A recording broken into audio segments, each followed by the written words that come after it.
Joining us now in the player escape room is a man who's been back in the A-League a few seasons now after 15 years playing in the UK.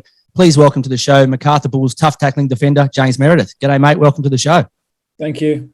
How are you, mate? How are things at the Bulls? Yeah, good, thanks. Yeah, we just finished training. We're prepared for the game tomorrow. So, I think we need the win to cement sort of, in that top six.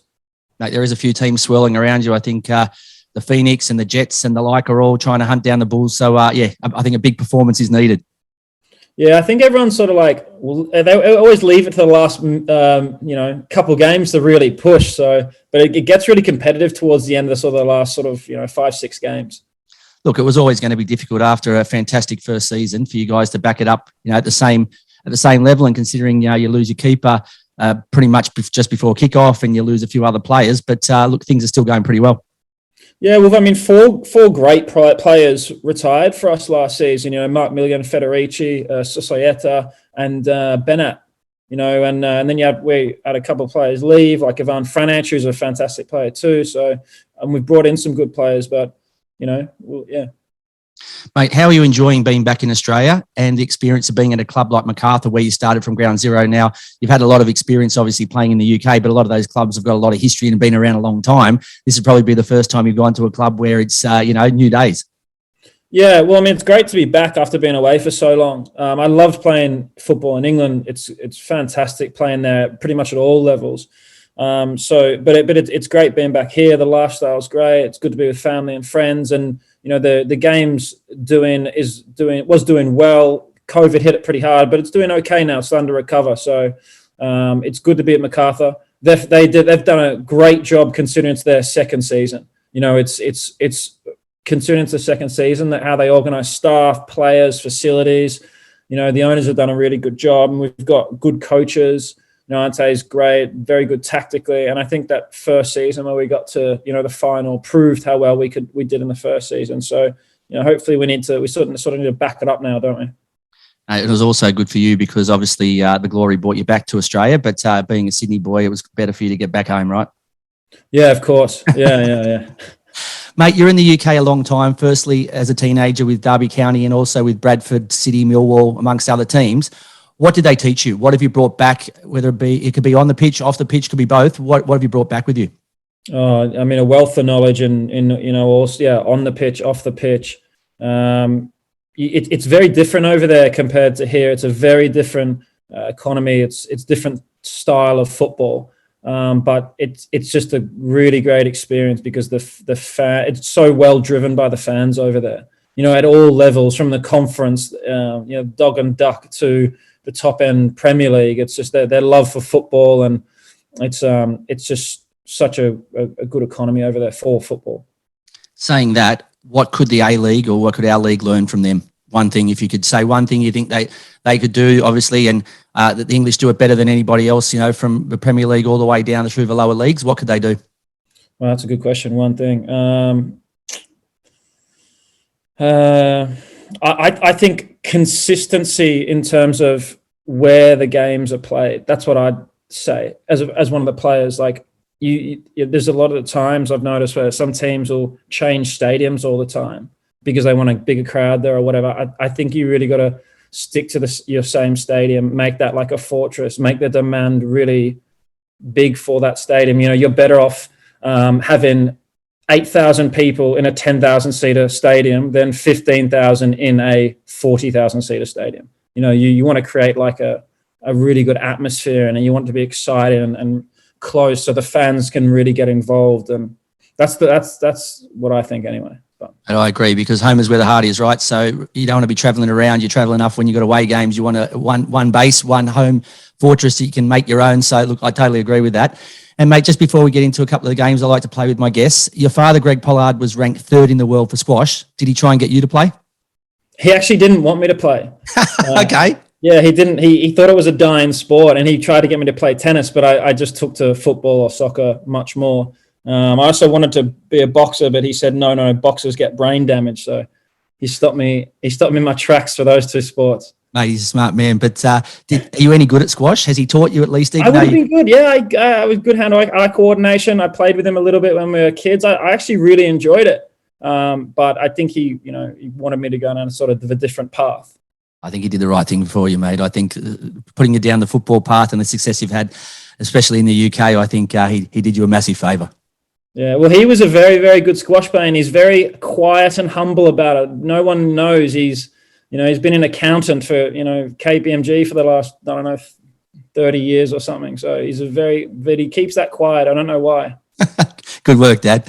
All right, mate. So the first game I like to play with my guests is of your current and former teammates. The question will be, who would you? And then there'll be 3 questions. You just have to give me one player for each. Yep. Invite to dinner. Ben Marshall.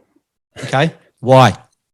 Because he is fun and crazy, and he'll get on the table and start dancing, and, everyone will be having a party.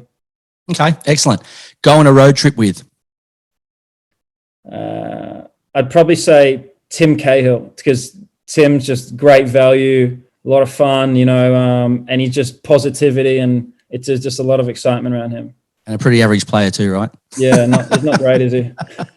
Mate, I have actually seen quite a few photos of you with Tim Cahill, as well as with Dean Boutsanis, who is actually good mates with my co-host Josh Gersbach, who's not currently with me tonight, or today. But yeah, like I said, mate, I think you got yourself in decent circles. A road trip with him, with Dean, also would be a lot of fun. That'd be a good car school right there. Yeah, I was going to say, mate, it would almost be who you leave out, right? Not rather than who you take. And take to karaoke. Oh, I'd have to say, I'd actually put one of the Macarthur boys there. I'd probably say Lockie Rose. Really? Okay, I've known Lockie a long time. To embarrass you, for an embarrassing fun situation, Lockie Rose. For someone who's actually got a bit of a good voice, I'd actually say Craig Noon. Craig Noon can sing a little bit. Can he? All right.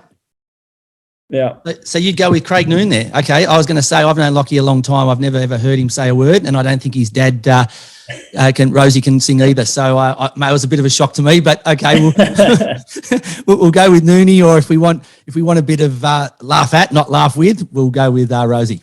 Yeah. All right, mate. Moving into the second game we like to play, which is Lock, Stock, and 3 Smoking Balls. You ready to go? Let's do it. Okay. If you could sign any one player from the ALeague to play with you at Macarthur Bulls, who would it be? Oh, I like Socceroos at Sydney FC. Okay. You think he'd slot right into your midfield? Yeah, I think he'd be a good midfielder. He moves the ball nicely. He's a smart player, experienced, works hard, good attitude. I like him. Okay. And maybe Ante playing where he should be playing too, which I think is in the middle, not out wide, right? So he's got him out of position. And that's something I won't get you to comment on, but I think definitely, I'd have him in the centre of the park. And when they were going better at the start of the year, it was when good things were coming out of Socceroos, and he was scoring too. If you could change one FIFA rule, what would it be? Oh, that's a good one.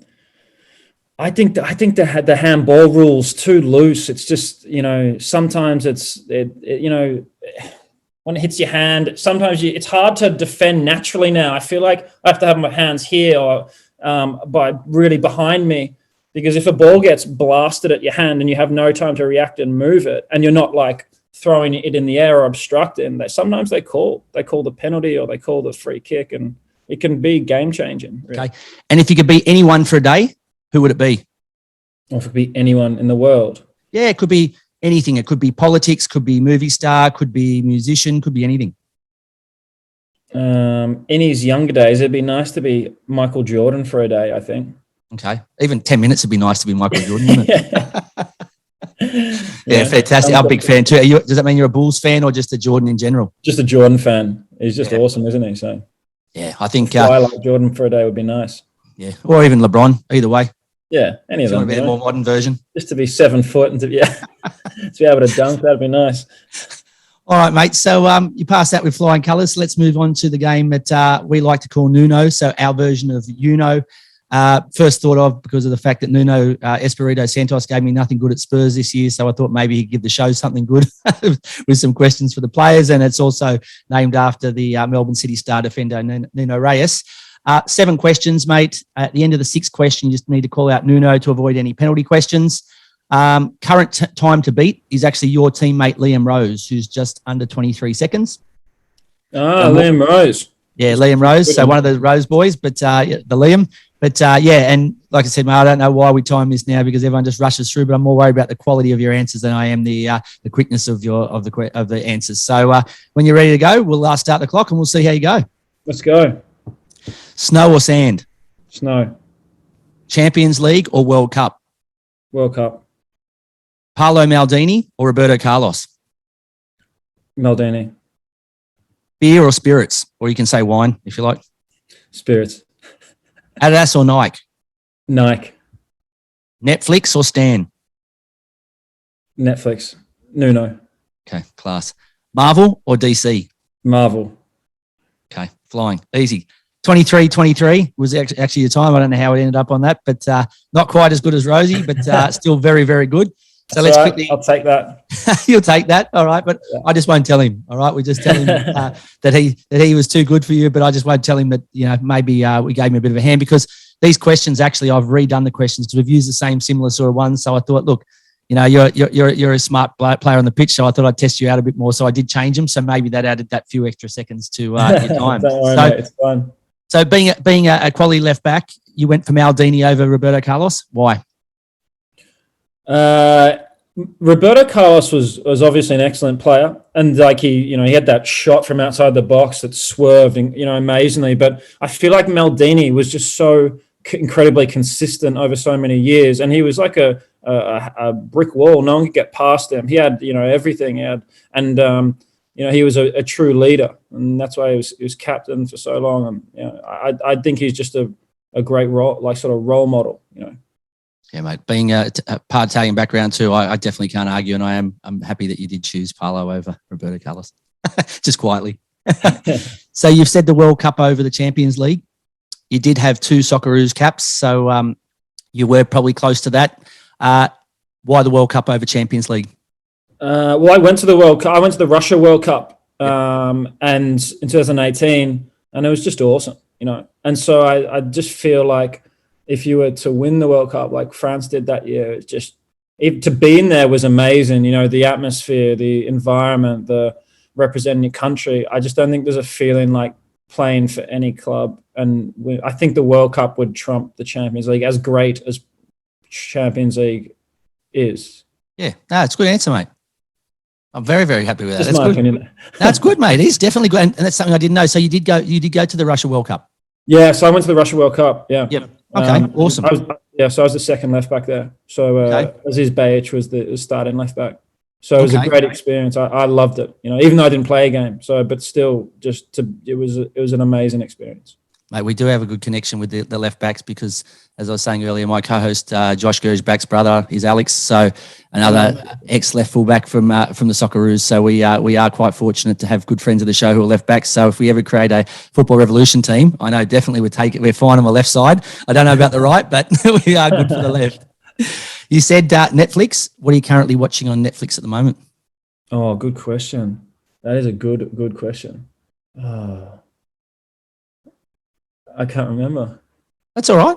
Well, actually, I can remember. Last couple of nights, I've been watching stand-up, and I was watching Dave Chappelle stand-up and then Kevin Hart stand-up. Some old. Okay. Are you fancy yourself as a comedian? You good at comedian, or are you just happy to watch them? No, just watching it. Something to watch while I was cooking for the missus at the time. Okay. What's your go-to dish? So if you have a bit of a crack in the kitchen, what's your go-to dish? I caught a kingfish the other day, and I cooked that. Okay. 95-centimeter kingfish, and I cooked that side. It was nice, beautiful. How'd you cook the fish? Bit of soy on there, bit of coriander, chili. Mate, you know your stuff. I'm quite impressed. I was going to say, I thought I'll stay away from the cooking questions, but I should have fired more of those in. Yeah, definitely. All right, so you've gone with Marvel. Yeah. As a kid, which of the characters would you have been then if you wanted to be Marvel? Oh, I like Iron Man. Okay, of course you do. Yeah, that's who I would have picked for you. Billionaire. That's who I would have picked for you, mate. Guaranteed. Yeah, definitely. Look, and you know what? It's a tough decision. It's like we used to previously ask Messi or Ronaldo. DC and Marvel are both amazing, and the funny part about it is the older you get, you probably it doesn't lose its magic either, right? Probably gets better as you get older. So, yeah, definitely. All right, so you're the Iron Man. All right, what's your spirit of choice? Do you know? I like. I don't like having I don't drink too much. I've cut down on drinking a lot. as the years go on. Drank more in my 20s, but now pretty next to nothing. But if I'm going to have something, I'll probably just have a drop of whiskey on the rocks, something like that. Mate, that's a bit of an old man's drink, that, but. Mate, there's nothing wrong with staying off the terps, but I was going to say then, if that's the case, then what would you have? Then you go to dinner. If you're not going to have the alcohol, what would you have? What's your drink? Is it just a water, or is it? I usually have sparkling water. Just keep it simple. Yeah, I do I don't mind a bit of wine, a bit of red wine. You know. Okay. Just a nice Pinot. But yeah, I don't drink much. We're starting to get an impressive picture here of you, mate. You cook, you like the wines and that. So, like I said, mate, I think you are one of these fine left full backs. You know, these more. I think they've taught you a lot in the UK, mate. I think more than you've actually let on. Walks on the beach. Yep. It's my bio. I was going to say it is. That's how it sounds. But mate, look, I know you're a busy man, so we really appreciate your time. We thank you very much for having a chat with us today on the Football Revolution. We wish you all the best for the rest of the season with Macarthur Bulls, and hopefully you guys can not only get in the six, but push yourselves as far up the table as you can, and hopefully go one step better than you did last year. But mate, until we get you back on the show again, if not this season, sometime next season, we wish you all the best, and thank you very much. Thanks, Gio. Appreciate it.